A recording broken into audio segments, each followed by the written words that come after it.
வணக்கங்க, welcome to குக்ரேசி. இன்றைக்கி நம்ம சேனலில் ரொம்ப ஈஸியாக நம்ம வீட்டில் இருக்கிற பொருளை வச்சு செய்யக்கூடிய ஒரு ஈவினிங் ஸ்நாக் பொட்டேட்டோ கட்லெட் செய்ய போகிறோங்க. நிறைய பேர் ஆயிலி ஃபுட் வேண்டாம் அப்படின்ட்டு அவாய்ட் பண்ணிடுவாங்க. நாம் இன்றைக்கி கட்லெட்டை டீப் ஃப்ரை பண்ணாமல் கொஞ்சமாக எண்ணெய் ஊற்றி தோசைக்கல்லில் செய்ய போகிறோங்க. வாங்க எப்படி செய்யுதுன்னு பார்க்கலாம். முதல்ல 1/2 கிலோ உருளைக்கிழங்க நல்லா கழுவிட்டு இந்த மாதிரி 2ஆக கட் பண்ணிக்கலாங்க. இதை ஒரு குக்கரில் போட்டு கொஞ்சம் தண்ணி ஊற்றி 3 விசில் வர வரைக்கும் வேக வச்சு எடுத்துக்கலாங்க.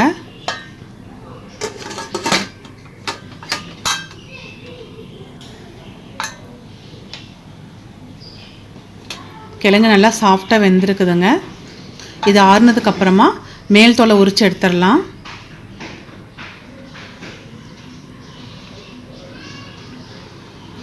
இந்த உருளைக்கிழங்க கொஞ்சம் கூட கட்டி இல்லாமல் இந்த மாதிரி நல்லா மசிச்சு எடுத்துக்கணுங்க.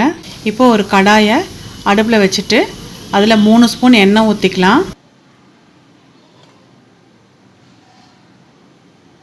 எண்ணெய் சூடானதும் அதில் 1/2 ஸ்பூன் சீரகம் போட்டுக்கலாங்க. சீரகம் பொரிஞ்சதும் ஒரு பெரிய வெங்காயம், ஒரு பச்சை மிளகாய் இந்த மாதிரி நல்லா பொடியாக கட் பண்ணிக்கணுங்க. இதை போட்டு வதக்கிக்கலாம். வெங்காயம் ரொம்ப செவக்க வேண்டியது இல்லைங்க, ஓரளவுக்கு வதங்கினா போதும்.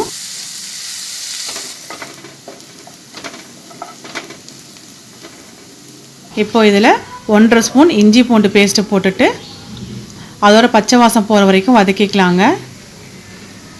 அடுப்பு லோ ஃப்ளேமில் வச்சுக்கலாங்க.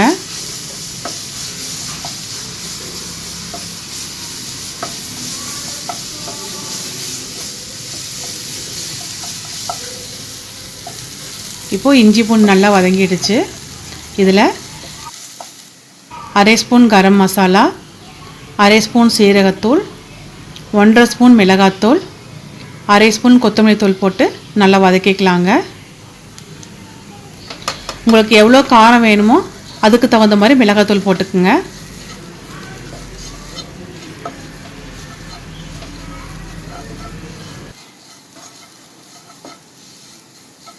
இப்போ இதில் மசிச்ச உருளைக்கிழங்கு போட்டுக்கலாம்.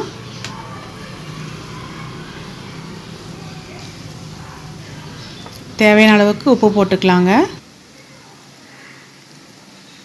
கட் பண்ண கொத்தமல்லி தழை கொஞ்சம் போட்டுக்கலாம்.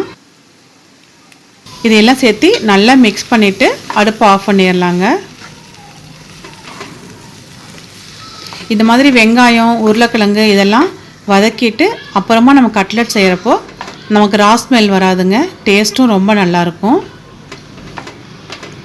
இது கொஞ்சம் நேரம் ஆறுனதுக்கப்புறமா இதில் 1/2 மூடி எலுமிச்சம்பழம் பிழிஞ்சிட்டு நல்லா மிக்ஸ் பண்ணிக்கலாங்க.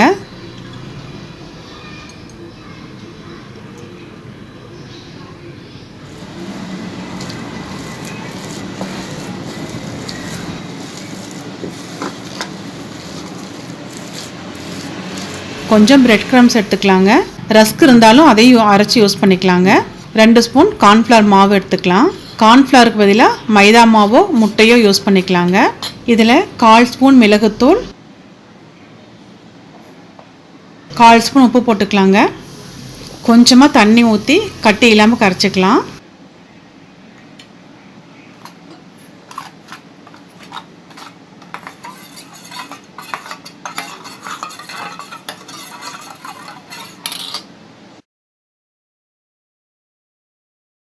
இப்போது கட்லெட் செய்ய ஆரம்பிக்கலாங்க. இந்த உருளைக்கிழங்கு மிக்ஸ் வந்து கெட்டியாக இல்லாமல் கொஞ்சம் லூஸாக இருக்குங்க. அதனால் கொஞ்சம் பிரெட் க்ரம்ஸை போட்டு நல்லா பிசைஞ்சிக்கலாம்.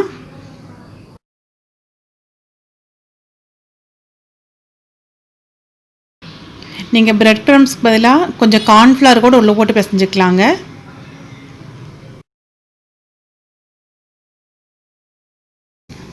இப்போது இந்த கட்லெட் மிக்ஸிலிருந்து கொஞ்சமாக எடுத்து இந்த மாதிரி உருண்டை பிடிச்சிக்கலாங்க.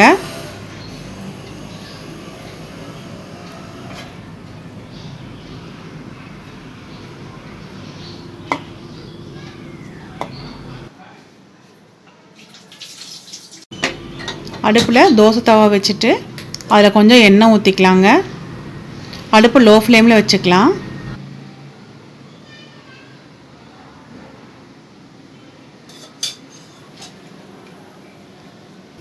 ஃபஸ்ட்டு இந்த உருண்டையை கார்ன்ஃப்ளவரில் டிப் பண்ணி எடுத்துட்டு அப்புறம்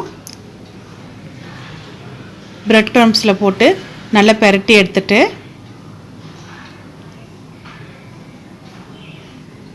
உள்ளங்கையில் வச்சு லேசாக அழுத்தி ரவுண்ட் ஷேப் பண்ணிக்கலாங்க.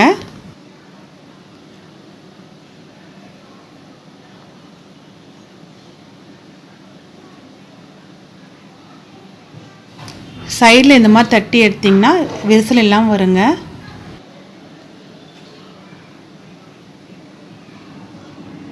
இப்போ இதை தோசை தவாவில் வச்சிடலாம்.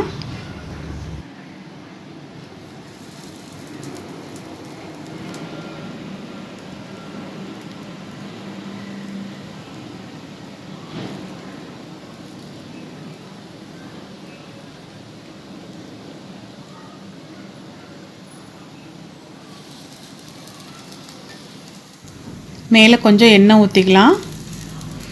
இது லோ ஃப்ளேம்லேயே 5 நிமிஷம் வேகட்டுங்க. லோ ஃப்ளேமில் வேகிறப்ப தான் கட்லெட் வந்து 2 சைடும் நல்லா கிறிஸ்பாக இருக்குங்க. இப்போது 5 நிமிஷம் ஆயிடுச்சுங்க. மெதுவாக திருப்பி போட்டுக்கலாம். இந்த மாதிரி 2 ஸ்பூன் யூஸ் பண்ணிங்கன்னா திருப்பி போடுறதுக்கு ஈஸியாக இருக்குங்க.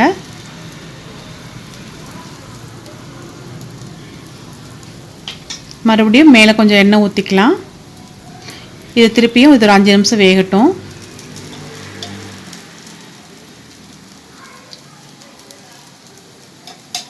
அவ்வளோதாங்க, பொட்டேட்டோ கட்லெட் ரெடி ஆகிடுச்சு. இந்த கட்லெட் வந்து மேலே கிறிஸ்பாக உள்ள சாஃப்டாக சாப்பிட ரொம்ப டேஸ்ட்டாக இருக்குங்க.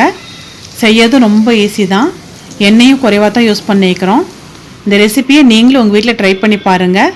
இந்த வீடியோ உங்களுக்கு பிடிச்சிருந்தா லைக் பண்ணுங்கள், ஷேர் பண்ணுங்கள், கமெண்ட் பண்ணுங்கள். மறக்காமல் சப்ஸ்கிரைப் பண்ணுங்கள். தேங்க்யூ.